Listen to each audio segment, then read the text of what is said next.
Hello everyone, I'm Meteorologist Charlie Ironmonger. Thank you so much for joining me today for your 1 p.m. news and weather update from the First Alert Desk. Now we've got news out of Onslow County around the Jacksonville area where former teacher Stephen Barra is going to be registering as a sex offender. Now, Stephen Barra was a language arts teacher at New Bridge Middle School in Jacksonville when police found a hidden camera in his classroom in May of 2022. Barra was charged with multiple counts of felony secret peeping, but police never explained why the students were undressing in the man's classroom.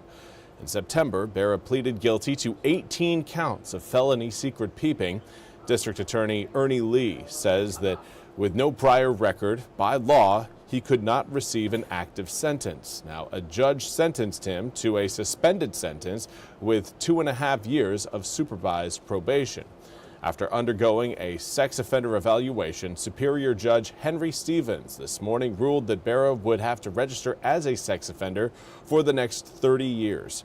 Parents and victims held a protest at the courthouse, urging the judge to put Barra on the sex registry. They say there were 18 victims who were part of a school musical that Barra was directing. Now, the young girls told WITN that Barra forced them to change in his classroom.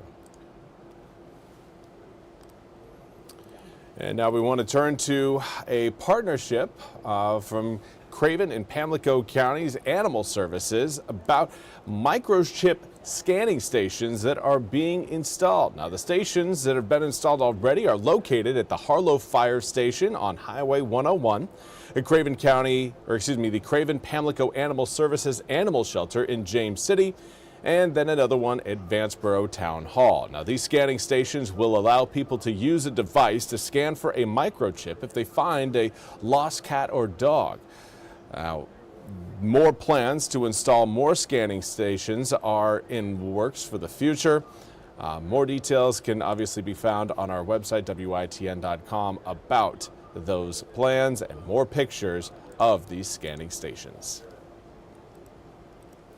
And now for your weather forecast. Everything is looking a little gray and a little gloomy today. Let's take a look at some of the cameras we've got across eastern North Carolina. This is the view through our Greenville cam. And you can see some clouds, but trying to always look for shadows is a great indicator, again, of sunshine, and really not, if you look around the trees, not really seeing any shadows around. This is a view through our Bellhaven cam over the Pungo River.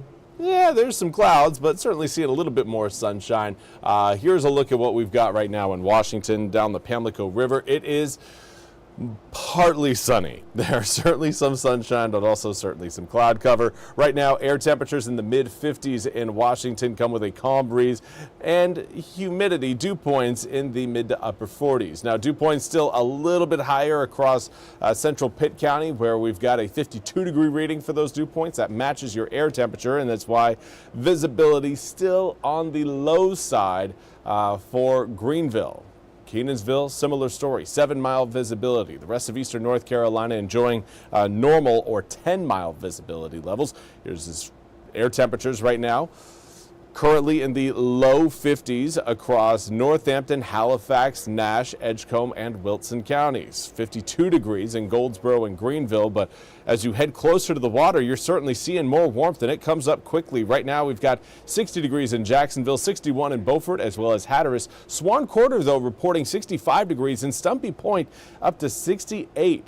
Right now, again, hard to believe we've got a 68-degree reading out there, but winds out of the north are fairly light and really not all that impactful at this point with your air temperatures. I think clouds are having a bigger impact than any sort of breeze will, but that'll change as we head into tomorrow, starting out the day with more of a southerly breeze, and that is going to bring in a little bit more heat for your Friday. I know that's what I'm sure a lot of people this time of year are hoping for, is get me to the weekend on a good foot. And that's what we'll do as far as your weather is concerned. Saturday morning, winds will be breezy, but by that point, we'll also be tracking some rain showers rolling into eastern North Carolina. In fact, we could see some raindrops by tomorrow morning as well. Maybe not throughout all of eastern North Carolina, but I think everyone at least has an opportunity, a chance to again pick up a few drops. Those of you watching along the the Crystal Coast. You guys have the best chance of missing the raindrops early tomorrow morning.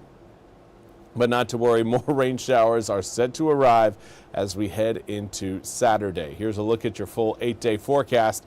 62 degrees today, turns to 71 tomorrow, 75 on Saturday. And yeah, rain chances will be going up from Friday into Saturday. We're turning dry again on Sunday, though. Saturday's cold front will make a clean pass over eastern North Carolina, and the front itself shows no signs of slowing down or stalling over the region. So we're back to sunshine. We're back to dry weather for Sunday and Monday and even Tuesday of next week. Air temperatures will gradually climb from the low to mid 60s on Sunday to the mid to upper 60s by Monday, low 70s Tuesday, mid 70s by Wednesday, and of course Wednesday into Thursday. Another front rolls in, leaving us with, again, maybe some soggy grass for Thanksgiving, but certainly a sunnier afternoon.